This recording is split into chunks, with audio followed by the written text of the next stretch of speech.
Baik, kita lanjutkan ke selanjutnya ya, yaitu tentang definisi dari ruang vektor. Oke, saya tuliskan di sini dulu, yaitu definisi. Nah, mulai sekarang usahakan kita akan mencoba bagaimana menulis dan berpikir secara matematis. Definisi. Misalkan, misalkan atau jangan misalkan ya, saya akan tuliskan gini. Diberikan himpunan V yang tidak kosong. Seperti tadi ya, berarti harus ada himpunannya dulu. Setelah diberikan himpunan V yang tidak kosong, ya, lalu ada operasi penjumlahan. Oke, penjumlahan dan perkalian. Ya, tapi perkalian apa? Perkalian skalar. Ingat, jadi perkaliannya bukan perkalian yang kali-kali biasa gitu, tidak. Tapi lebih ke perkalian skalar. Ya, kita simbolkan di sini. Misalkan ini saya simbolkan sebagai plus, ini simbolkan sebagai titik. Nah, kemudian jika diberikan saya punya U, saya punya V, saya punya W, itu anggota dari ini, gitu ya, dan alfa, kemudian beta, itu anggota dari skalarnya, atau saya tulis R dulu, ya, dia harus berlaku. Berlaku yang pertama. Nah, ini yang saya katakan sebelumnya, ada aksioma-aksioma, ada sifat-sifat yang harus terpenuhi dulu. Tapi sifat-sifatnya itu menurun dari vektor. Ya, kita punya penjumlahan, berarti sifat yang pertama adalah kalau saya punya U dan V, ini anggota, elemen dari V besar, ya, oke, maka U plus V itu juga harus ada di V. Saya ulangi, kalau saya punya U sama V berada di himpunan V, gitu ya, maka U plus V juga harus ada dalam V besar. Itu yang pertama. Kemudian yang kedua adalah apabila saya punya U plus V, ini saya dulukan, ditambah dengan W, itu akan sama dengan U plus V plus W. Itu. Kemudian yang ketiga, nah, terdapat 0 di V besar, jadi ada elemen 0 di V besar, sedemikian sehingga kalau saya punya U ditambah 0, itu sama dengan 0 ditambah U, itu sama dengan U. Nah, jadi mirip dengan angka 0. Angka 0 dalam bilangan real, ya kan? Jadi kalau 1 tambah 0 hasilnya 1, 2 tambah 0 hasilnya 2. Jadi ada elemen kayak gitu. Dan yang keempat, ya, untuk setiap U, gitu, elemen dari V, ya, maka harus ada simbolnya min U. Elemen di V juga. Sedemikian sehingga, gimana? Sedemikian sehingga, kan simbolnya gini, U ditambah min U, ya, atau sama dengan min U ditambah U, itu hasilnya 0. Itu harus ada. Dan yang kelima, apa aja? U tambah V sama dengan, ya, V tambah U. Nah, untuk detailnya masing-masing ini nanti ada di LMS. Jadi saya hanya memberikan pengantar saja dulu ya. Ini kalau di LMS namanya sifat tertutup. Ini namanya sifat asosiatif. Ini namanya elemen netral. Ya, kemudian ini kita namakan sebagai elemen inverse. Kemudian yang ini saya namakan sebagai komutatif. Jadi ini sifat-sifat dasar semua, sifat-sifat dasar yang ada di himpunan. Nah, ingat, oke, sebagai catatan ya, saya baru pakai operasi 1, yaitu plus doang. Jadi plusnya harus 5 ini kena. Ya, jadi operasi 1 plus itu harus 1, 2, 3, 4, 5, memenuhi semua. Nah, selanjutnya baru yang operasi perkalian skalar. Saya lanjutkan di sini, nomor 6. Nomor 6 berarti perkalian dengan skalar.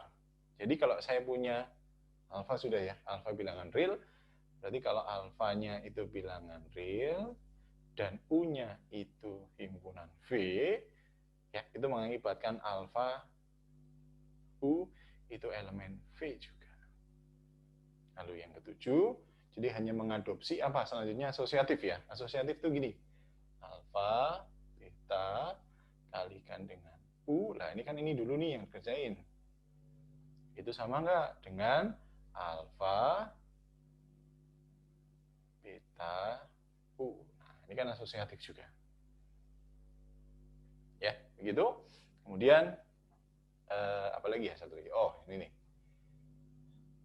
Saya punya bilangan 1, semacam bilangan real ya, 1 di R, sedemikian sehingga apa? 1 dikali U, itu hasilnya U ya, samalah, mirip dengan bilangan 1, 1 kali 2, 1 kali 3, 1 kali 4, sama, harus hasilnya adalah bilangan itu sendiri.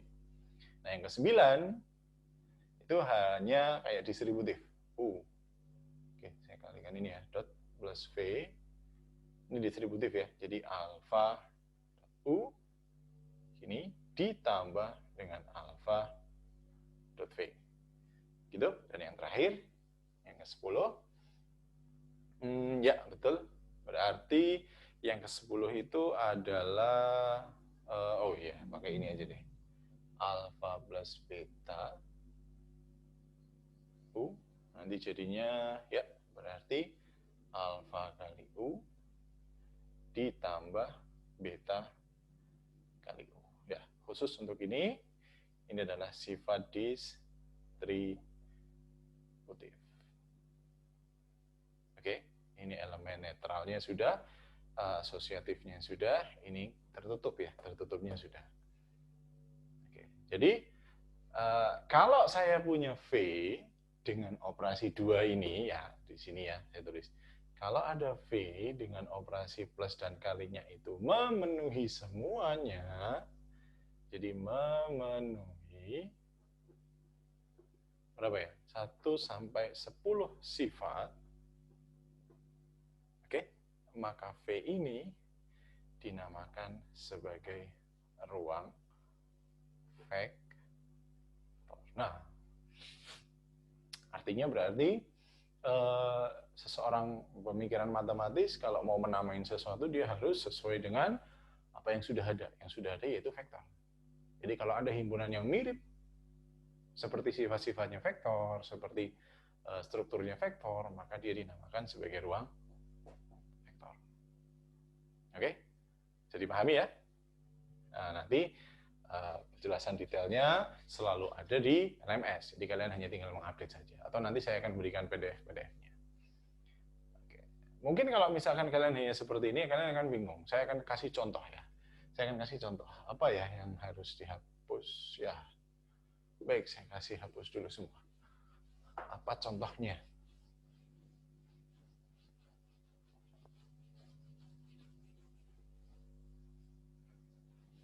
Oke. Kita akan buat contoh.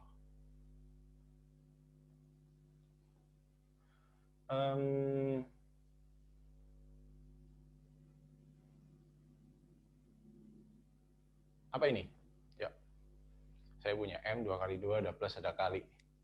Dibaca apa? Himpunan matrik ya? Ya, boleh. Matrik ukuran 2 kali 2, atau ini saya lengkapi dengan R ya. R itu berarti maksudnya elemennya adalah bilangan real. Ya, Di sini operasi penjumlahan matrik biasa, dan ini operasi perkalian biasa. Oh, penjumlahan matrik biasa itu gimana, Pak? Ya, gini deh. Saya tuliskan misalkan ya, ada M2 kali 2, ketemu R, cross, M2 kali 2, ketemu R, hasilnya adalah M2 kali 2, R.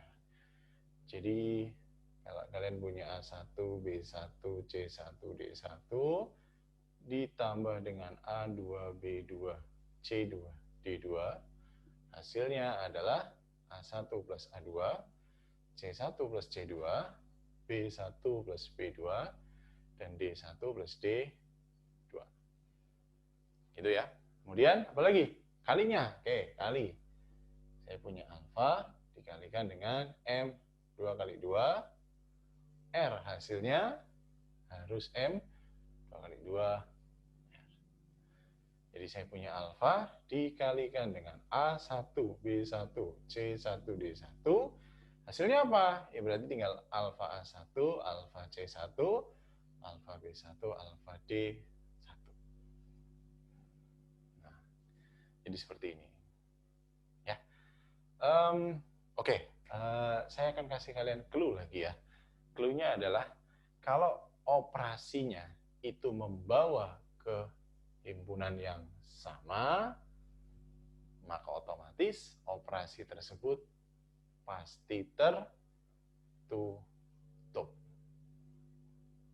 Nah, kalau tertutup berarti gimana? Berarti tadi pembuktian yang tertutup di penjumlahan sama di perkalian kita tidak perlu buktikan. Jadi cukup tinggal 8 aksioma lagi berarti. Gitu ya. Jadi tinggal 8 aksioma, tidak harus 10. Oke, yuk sekarang kita coba buktikan satu demi satu ya. Tapi kalau misalkan nggak selesai, nggak apa-apa. Ambil sebarang.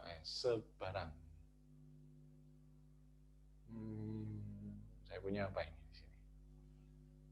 Oke, misalkan ada A1, atau saya simpulkan gini aja ya. A1, A, B, C. Elemen dari M, 2 kali 2, R. Ya, di sini jelas bahwa A itu adalah matriks, B itu matriks, C itu matriks. Yang jelas A tambah B, di yang pertama sudah clear ya, saya nggak perlu. Kemudian yang kedua adalah ada A tambah B tambah C, itu akan sama dengan A plus B plus C. Ini pembuktian yang cukup mudah, jadi kalian cuma tinggal mengoperasikan saja seperti biasa, tidak ada spesialnya di sini. Kemudian yang ketiga, apa tadi? Terdapat elemen 0. Ya, berarti karena ini matriks, berarti terdapat, saya tuliskan gini. Nah, ini hanya simbol saja. 0 aksen, elemen dari M 2 kali 2R. Ya, sedemikian. Sehingga kalau saya punya A ditambah dengan 0, itu akan sama dengan 0 ditambah dengan A sama dengan A. Bisa nebak apa itu 0-nya? Apa itu? Ayo, coba pikir, ada nggak matriks yang kalau dikalikan dengan sembarang, ya kan? Saya punya matriks dikalikan ditambah dengan sembarang, hasilnya matriks yang sembarang tadi. Matriks itu 2 kali 2. Ya sudah. Berarti pasti 0, 0, 0. Kan gitu. Boleh kan berarti kan? Jadi ada nolnya di sini. Oke ya? Jadi ada. Kalau ada, berarti nomor 3 betul. Yang keempat, apa tadi? Berarti untuk setiap A elemen M2 kali 2 R terdapat apa? Terdapat min A. Ingat, ini hanya simbol. Kamu mau ganti apapun boleh. Tapi ini hanya mempermudah saja. Sedemikian. Sehingga nanti kalau saya punya A ditambah min A sama dengan min A ditambah dengan A sama dengan 0. Ini 0. Berarti otomatis min A-nya itu adalah apa ya? Min A1, min B1, min C1, min D1. Jadi tetap ada juga. dikasih min aja semuanya, maka dia akan seperti ini. Dan yang kelima, bahwa A plus B itu sama dengan B plus A. Saya kira ini tidak perlu dibuktikan karena mudah, ini mudah membuktikannya. Lalu kita lanjutkan ya. Nah, di sini yang keenam, yang keenam sudah, tertutupnya sudah nih. Jadi 1 dan 6 itu tertutup antara penjumlahan dan perkaliannya sudah tertutup. Jadi kita tidak perlu membuktikan lagi. Yang ketujuh, misalkan yang ketujuh itu apa tadi? Saya punya alfa, ya dikalikan dengan beta, lalu dikalikan dengan A, sama dengan alfa, beta. Nah, saya kira ini juga termasuk pembuktian yang mudah ya, jadi tidak perlu dijelaskan. Nomor 8, apa tadi? Terdapat bilangan 1. Bisa nggak sih? Ya, bisa nggak? Sehingga kalau saya punya 1 kali A, hasilnya adalah A. Ya, ini hanya perkalian skalar loh ya, skalar. Ini bilangan 1 kan ya? Jadi bilangan 1. Ada dalam bilangan real, kalau kamu punya bilangan 1, dikalikan dengan matriks 2, 3, 4, 5, maka otomatis hasilnya adalah 1 kali 2, 1 kali 3, 1 kali 4, dan 1 kali 5. So clear, gampang gitu. Dan yang 9 adalah apa? Kalau saya punya alfa A plus beta, itu sama dengan alfa A plus alfa B. Sorry, ini B ya, bukan beta. Ini juga saya kira gampang. Lalu yang terakhir ada alfa plus beta dikalikan dengan A. Jadinya adalah alfa A plus beta. Ya. Jadi seperti ini, maka M 2 kali 2 R dengan operasi penjumlahan dan perkalian matriks termasuk ruang vektor. Gitu, jadi ceritanya.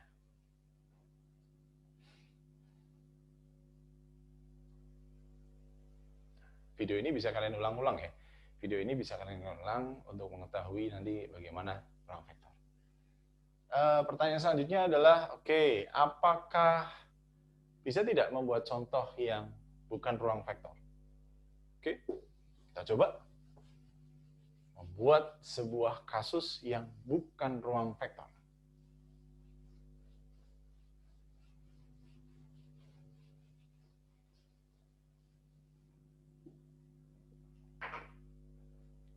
Saya punya apa ya himpunannya ya. Saya akan coba himpunan N. N2. N2 itu mirip dengan R2. Ya, saya buat gini aja. A1, tapi di sini angkanya 2. Nah, atau nggak usah A1, nggak apa. Jadi yang atas A, yang bawah 2. Di mana A-nya itu adalah himpunan bilangan asli. Asli loh ya, asli itu dimulai dari 1, 2, 3, bulat. Kemudian penjumlahannya penjumlahan biasa, yaitu penjumlahan di R2, vektor R2, dan skalarnya pun perkalian skalar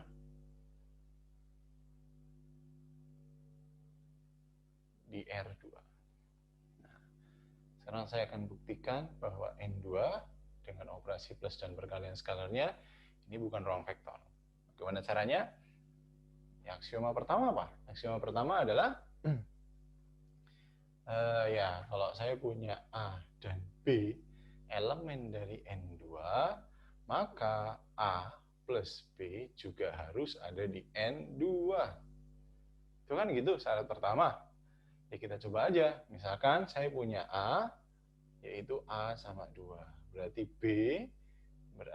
B sama 2. Nah, saya gabungin nih. A plus B berarti A2 ditambah dengan B2. Ya kan? Karena penjumlahannya di R2. berarti A plus 2, A plus B, 2 tambah 2 adalah 4. Gitu ya, berarti A plus B adalah hasilnya seperti ini. Nah, pertanyaannya adalah, apakah dia elemen dari N2? Ini pertanyaan. Loh, N2 itu seperti apa? N2 itu bentuknya harus gini. Bentuknya yang atas harus bilangan asli, yang bawah harus 2. Yang atas, bilangan asli, clear, betul. Tapi yang bawah berapa? Dia mintanya 2, tapi adanya 4. 2, 4. Berarti sama nggak? Beda. Berarti kalau gitu bentuk A plus B bukan di sini dong. Dia entah di himpunan mana. Nah, selesai. Jadi dia bukan. Jadi ini bukan. Satu aksioma saja dia sudah tidak terpenuhi. Maka nggak perlu kamu membuktikan aksioma yang lainnya. Otomatis saya akan tulis bahwa N2 dengan plus kali itu adalah bukan ruang vektor. Ya, jadi seperti itu saja penjelasan dari saya mengenai definisi dan contoh ruang vektor. Terima kasih.